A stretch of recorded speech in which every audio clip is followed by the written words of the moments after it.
जय हिंद दोस्तों, बच्चन क्लासेस में आप सभी का स्वागत है। आपसे निवेदन है कृपया आप चैनल को सब्सक्राइब कर लें। आइए आज का क्लास शुरू करते हैं। कैबिनेट ने कोविंद समिति की सिफारिशों के आधार पर एक राष्ट्र एक चुनाव पहल को दी मंजूरी। सतत विकास लक्ष्यों में योगदान के समर्थन में ISO UNDP PAS 53002 दिशा निर्देश किए गए launch. MSCI all country world investable market index में भारत बना छठा सबसे बड़ा बाजार। EAC PM की रिपोर्ट के अनुसार महाराष्ट्र राज्य है देश के सकल घरेलू उत्पाद में शीर्ष योगदानकर्ता। एलन मस्क की दृष्टि बहाल करने वाली ब्लाइंड साइट डिवाइस को US FDA ने मिली मंजूरी। जिम्बाब्वे सूखे से प्रभावित समुदायों की सहायता के लिए 200 हाथियों को मारने की योजना करेगा प्रारंभ। फिनटेक लेंडिंग प्लेटफॉर्म मनीव्यू बना इस साल का छठा unicorn. Squadron leader Mohana Singh LCA Tejas लड़ाकू बेड़े में शामिल होने वाली बनी पहली महिला लड़ाकू पायलट। विजयवाड़ा रेलवे स्टेशन को वार्षिक राजस्व 500 करोड़ रुपये के आंकड़े को पार करने पर मिला NSG 1 का दर्जा। राष्ट्रपति द्रौपदी मुर्मू ने उज्जैन में सफाई मित्र सम्मेलन को किया संबोधित। प्लास्टिक कचरे से बनी सोलर टाइल PM मोदी को दी गई भेंट। चलिए दोस्तों, इसका विश्लेषण करते हैं। हाल ही में कैबिनेट ने किस समिति की सिफारिशों पर एक राष्ट्र एक चुनाव पहल की मंजूरी दी है? डॉक्टर के राधाकृष्णन, विश्वनाथ गोलदार, अरविंद पनगड़िया या रामनाथ कोविंद। तो रामनाथ कोविंद जी की अध्यक्षता में बनाई गई थी कमेटी। संसद जो है, संसद की अवधि किस में है? तो आर्टिकल 83 में, और विधानसभा की अवधि आर्टिकल 172 में। लोकसभा के विघटन की बात किसमें की गई है? आर्टिकल 85 में, और विधानसभा के विघटन की बात है 174 में। दोस्तों 2 सितंबर 2023 को एक कमेटी बनाई गई थी जिसमें रामनाथ कोविंद जी उसके अध्यक्ष थे, और कहा गया था कि आप इस पर विचार कीजिए कि क्या भारत में एक साथ में विधानसभा और लोकसभा के इलेक्शन करवाए जा सकते हैं। तो इस कमेटी ने अपनी रिपोर्ट सौंपी है जो कि 18,000 पेजों की है। इसने कहा है कि भारत में टोटल इलेक्शन जो है 2 चरण में करवाए जाएँ। एक बार में लोकसभा और विधानसभा के सारे इलेक्शन करवा दिए जाएं, और उसके 2-3 महीने बाद जो है नगर पालिका, नगर पंचायत मतलब प्रधानी, जिला परिषदी, इसके सबके इलेक्शन जो है करवा दिए जाएं। ठीक है, अब इसको कैबिनेट ने मंजूरी दे दी है। अब देखते हैं आगे इस बिल में क्या होता है। दूसरा है हाल ही में लॉन्च ISO UNDP PAS 53002 दिशा निर्देश का संबंध किससे है? आतंकरोधी अभियान, जलवायु परिवर्तन कार्यवाही, महिला सशक्तिकरण या सतत विकास लक्ष्य। तो दोस्तों सतत विकास लक्ष्य से इसका जो है संबंध है। आप जानते हैं कितने सतत विकास लक्ष्य निर्धारित किए गए हैं? तो 17 के नाम शायद आपको नहीं याद होंगे, इसको क्रम में याद करना रहता है।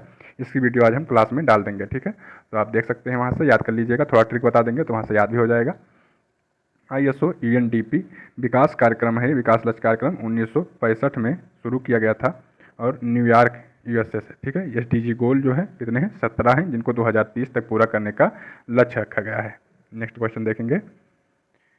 हाल ही में MSCI all country world investable market index में भारत ने कौन सा स्थान हासिल किया है? तो दोस्तों भारत को 6वां स्थान मिला है। नंबर 1 पर USA है, और USA इतना आगे है कि उसके आसपास भी कोई नहीं है। ठीक है, जापान है दूसरे नंबर पे, फिर UK है, फिर कनाडा है, फ्रांस है, फिर इंडिया और फिर चाइना। पहले पे USA, फिर जापान, फिर UK, फिर कनाडा, फ्रांस और फिर इंडिया। तो इंडिया, कनाडा और फ्रांस UK से पीछे है। चाइना हमसे पीछे है। देखिए यहाँ पर हम कह रहे थे ना कि USA इतना आगे है कि कोई उसके आसपास भी नहीं है। देखिए 63.23 के साथ में USA सबसे नंबर 1 पर है, फिर उसके बाद सीधा 5 पे आ जाता है जापान, है ना। कोई किसी ने भी डबल डिजिट भी नहीं टच किया है। 5.73 के साथ जापान है, और इंडिया का 2.35 के साथ % के साथ में इंडिया 6ठे नंबर पर है, 7वें पर चाइना है। हाल ही में EAC PM की रिपोर्ट के अनुसार सकल घरेलू उत्पाद में योगदान करने वाले शेष राज्य कौन से हैं? तो शेष राज्य महाराष्ट्र है दोस्तों, दूसरे नंबर पर तमिलनाडु है, और तीसरे पर UP है। तो इन तीनों के क्रम याद रखिएगा, महाराष्ट्र, तमिलनाडु, UP। और प्रति व्यक्ति आय में दिल्ली सबसे आगे है, नंबर 2 पर तेलंगाना आगे है। ठीक है दोस्तों, प्रति व्यक्ति आय पे दिल्ली सबसे आगे है, फिर तेलंगाना है, लास्ट में बिहार है। नेक्स्ट देखेंगे। हाल ही में चर्चा में रहे ब्लाइंड साइट डिवाइस का संबंध किससे है? ऑक्सफोर्ड और एस्ट्राजेनेका, भारत बायोटेक, अमेजन या न्यूरालिंक। तो न्यूरालिंक कंपनी है जो कि एलन मस्क की ही कंपनी है। एलन मस्क की SpaceX और टेस्ला और आप जो ट्विटर यूज करते हैं सब इस एलन मस्क की ही है, ठीक है। यूएस की एक जो है ब्रेक थ्रू डिवाइस इसको बनाया गया है, तो ये जो है इसको मंजूरी मिल गई है। ये दोनों आँखों से न देख पाने वाला या दोनों आँखें खराब वाले व्यक्तियों के लिए यूजफुल एक डिवाइस है, नाम है ब्लाइंड साइट। हाल ही में सूखे से प्रभावित समुदायों की सहायता के लिए 200 हाथियों को मारने की घोषणा किसने की है? नामीबिया, जिम्बाब्वे, जाम्बिया या बोत्सवाना? तो दोस्तों जिम्बाब्वे ने ये घोषणा की है कि उनके यहाँ पर जो आदिवासी वहाँ के मतलब जो ट्राइबल क्षेत्र के लोग हैं जिनको खाना नहीं मिल पा रहा है, तो उनको खाना पूरा कराने के लिए 200 हाथियों को मारने की घोषणा की गई है। नामीबिया की राजधानी है विंडहोक और जिम्बाब्वे की राजधानी है हरारे, ठीक है। हमारे यहाँ जो चीते लाए गए थे वो कहाँ से लाए गए थे? नामीबिया से। जिम्बाब्वे में 1 लाख हाथी हैं, तो इसीलिए इन हाथियों को मार मार के अब इन लोगों को खाना भोजन जो है उपलब्ध कराया जाएगा और पोषण संभव हो सकेगा। हाथी प्रोजेक्ट कब चालू किया गया था? तो 1992 में प्रोजेक्ट हाथी शुरू किया गया, ठीक है। 12 अगस्त को हाथी दिवस के रूप में मनाया जाता है। नेक्स्ट देखेंगे, हाल ही में वर्ष 2024 का 6ठा यूनिकॉर्न पौन बना है भारत में, ठीक है। तो 2024 में 6 यूनिकॉर्न भारत के बन चुके हैं।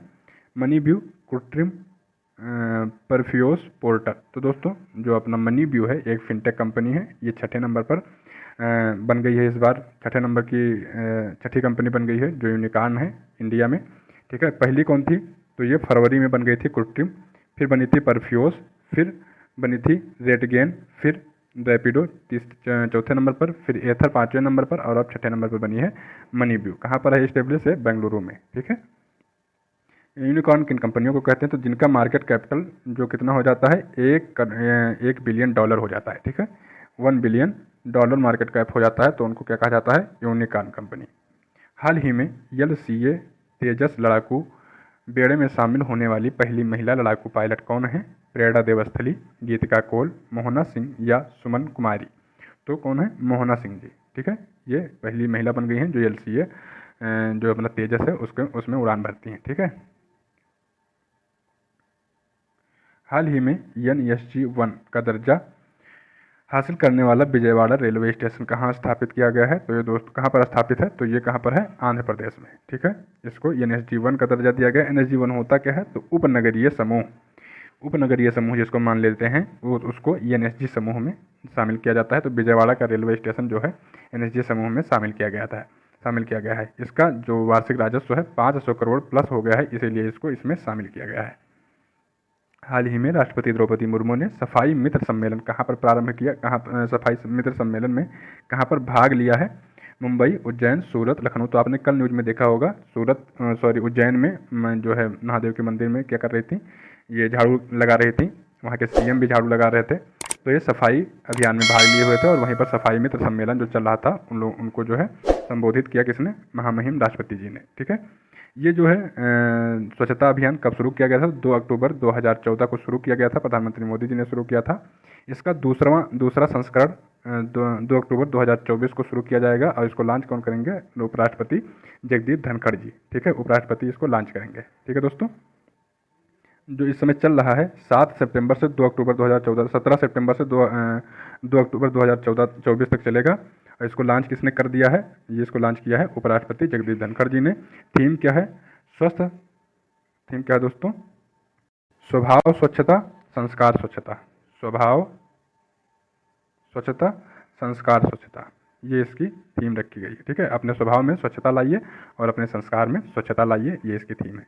तो ये दोस्तों आज का करंट अफेयर पूरा होता है। अगर आपको ये वीडियो अच्छी लग रही हो, आपके लिए हेल्पफुल हो, तो आपसे निवेदन है कृपया चैनल को सब्सक्राइब करें।